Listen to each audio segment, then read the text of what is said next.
சந்நியாசி தணிகையிலே சம்சாரி உன் கணக்கு புரியலையே முருகா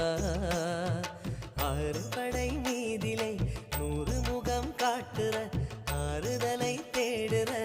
எந்த முகம் காட்டுவ அறியாம தவிக்கிறேனே முருகா இந்த பாவி கேட்பதென்ன தவறா ஆறு படை முருகனுக்கு அரோகரா நாங்க ஆறுதல தேடுகிறோம் அரோகரா கந்தவேலு குமரவேலு அரோகரா உன கண்டு வந்தா நிம்மதிதான் அரோகரா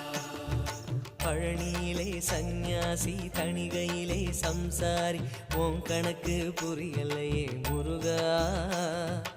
உன் கணக்கு புரியலையே முருகா